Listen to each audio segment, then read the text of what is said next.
Hi guys, Jacob from Support and Recovery here again. Thanks for being here tonight. Tonight we are going to talk about hurts, habits, and hangups. That's a phrase we use a lot around here at LifePoint, and we'll describe what that is in just a minute. Tonight we're going to focus on what happens and what are some things we can do if we ourselves have that hurt, habit, or hangup. But as you'll see as we go along here, whatever hurt, habit, or hang-up we have rarely affects only ourselves. I guarantee you most times it's going to affect other people in our lives, those we love, those we're around all the time. And next week, Gail's going to come talk to us about how we deal with hurts, habits, and hang-ups from the family's perspective. I'm excited to hear that talk. So hurts, habits, and hang-ups can be such a wide variety of things. They can be hurts from our past. There are things that are done to us that we have no control over. Abuse or trauma in the past, maybe a medical or mental illness diagnosis that we have no control over, but that affect our lives.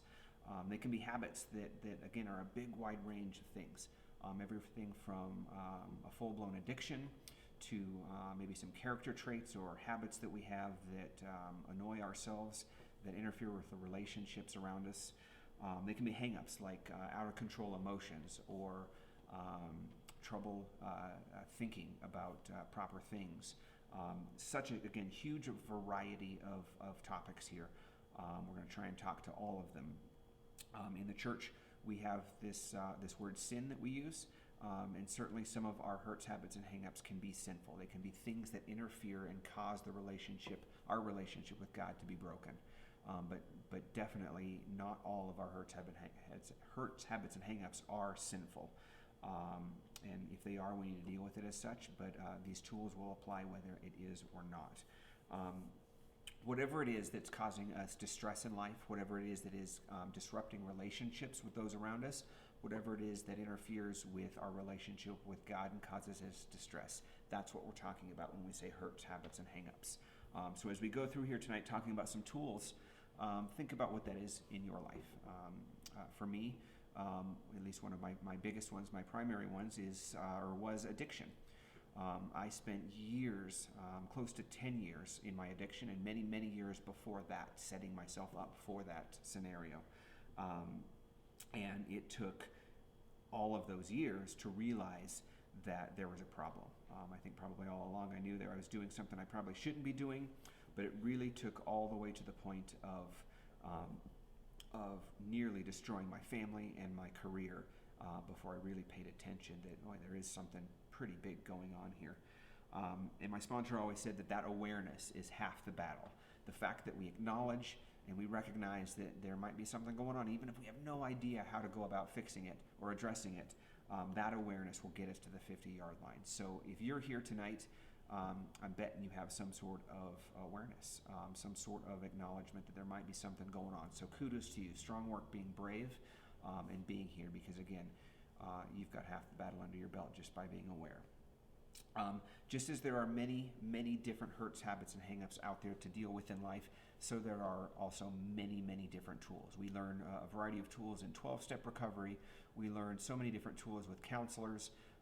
In so many different ways in life, we have just hopefully a large bucket of tools to choose from to deal with these on a daily basis.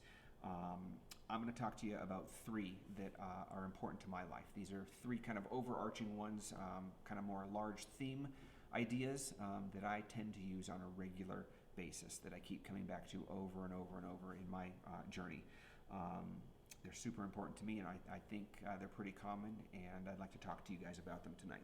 The first one is people. We cannot do recovery from any of our hurts, habits, and hang-ups in life without connecting to other people. I don't know a single program of recovery in therapy or in various 12-step groups or any other kind of recovery that does not emphasize the need for people in life. We cannot recover from anything by ourselves.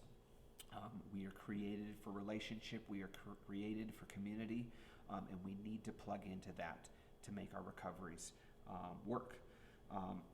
In 12-step recovery, we have this idea of the 50-pound phone.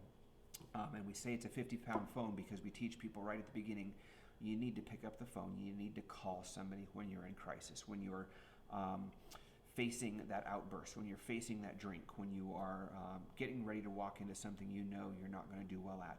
when you're in crisis, pick up the phone and call for help. Get people involved. Getting it out verbally to somebody else is such a huge, powerful tool. We call it a 50-pound phone because it's hard. Picking up that phone can be such a difficult, heavy choice to make, and it takes a long time to develop that habit. For me, it was probably a year and a half of being taught all the time, pick up the phone, before it became natural, before it became something that I wanted to do, that it was my first reaction to do. And just as it's super important to pick up that phone and connect to people during crisis, in my life, I know that it is just as important, if not more so, to connect with other people when life is good, when crisis is not happening. I need people to know me in the good times and the bad times.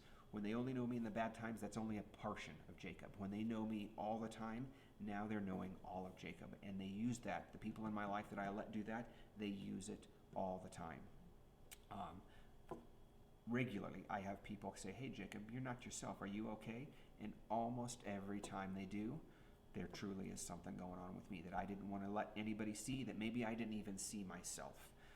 So connecting with other people good times, connecting with people in bad times are both very, very important. Giving people permission to speak into your life and being transparent and vulnerable is vital to every recovery. And to me, it also adds some of the reason for recovery. When I have a relationship with people, I have worth. I have a desire to improve myself and the energy to invest in myself to develop those relationships that are so important. The other thing, or another thing, that I use on a regular basis is this idea of balance. I don't know about you, but I tend to be a person of extremes. My emotional reactions tend to be one extreme or the other. My decision making and my thinking sometimes tends to be black, not sometimes, all the time, tends to be black or white. I tend to ping pong between two extremes of all kinds of things in life. For example, I am at times really good about connecting with God, and there are times where I'm really good at connecting people. Neither one of those is bad. Both of those are good things, but sometimes if I'm doing only one or the other, I'm off balance. God calls us to do both, to connect regularly and authentically to people and to God at the same time. And again, my habit sometimes, or my tendencies to be off balance, is one or the other and not both. Another way I got to use this week is I got kind of gypped out of my deposit by my landlord. Naturally, my reaction was one of anger and grief, and it was pretty extreme. Nothing wrong with that in and of itself.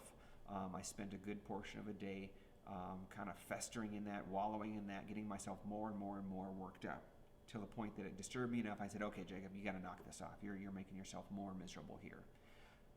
That's a good thing, except that I ping-ponged all the way to the opposite side extreme and ignored it. I said, it doesn't exist. It is not a problem. It's not causing me any distress, which I know wasn't true. And being in that place for many, many hours gave me just as much distress as being all worked up about it.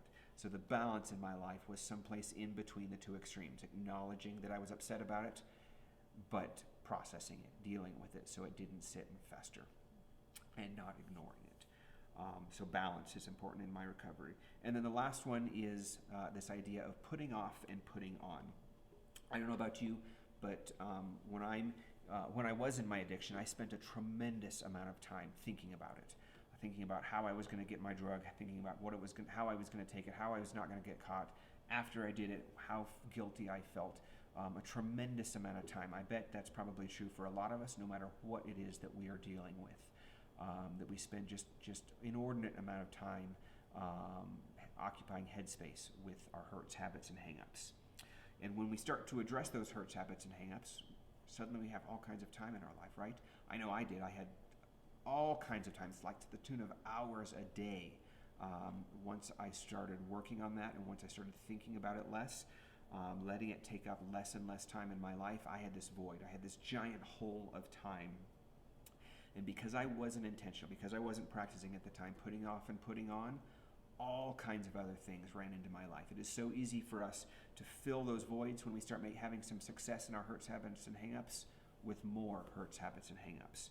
Pornography, unhealthy relationships with food, unhealthy exercise routines, all kinds of things affected my life when I thought I was doing a good thing and getting rid of some bad habits. And that was a good thing. I just didn't know that I needed to put something in its place. Ephesians 4 says, "You were taught with regard to your former way of life to put off your old self, which is being corrupted by its deceitful desires, to be made new in the attitude of your minds, and to put on the new self, created to be like God in true righteousness and holiness." Putting off the old stuff is fantastic and wonderful, and we've got to do it. But at the same time, we have to put on new habits, new patterns in life, new routines, new activities that are going to take up that time. If we're not intentional about that, we leave that hole, and in that hole is very susceptible to new hurts, habits, and hangups rushing into that place. So connecting with others, having balance, and putting off and putting on are kind of the three themes that I'm using on a regular basis these days in my recovery. Hopefully that's helpful for you. As you get ready to go into groups, talk about those three, but know that there's all kinds of people in your group that are using other tools that are just as important to them. Pick their brains, figure out what it is that they are using that's working on a regular basis. Here's a couple of next steps that you guys can do. Number one, since awareness is half the battle, write down one thing that you are working on, one hurt, habit, or hang-up that you have in your life. You don't have to go into great detail. You don't have to have all the answers about how to address it, and you can rip it up and throw it away as soon as you're done. But getting it outside of yourself onto paper is a huge, powerful step in the right direction. Number two, identify one safe person in your life this week that you can tell what you wrote down on that paper to. Again, make sure they're a safe person. They don't have to have all the answers. You don't have to have a plan of how you guys are going to fix this together or tackle this, but just getting it outside of yourself, again, is a very powerful thing. And then in number three, if you are working on a hurt, habit, or hang up, write down one thing you're going to put in its place as you work on getting rid of it. Have a great group time.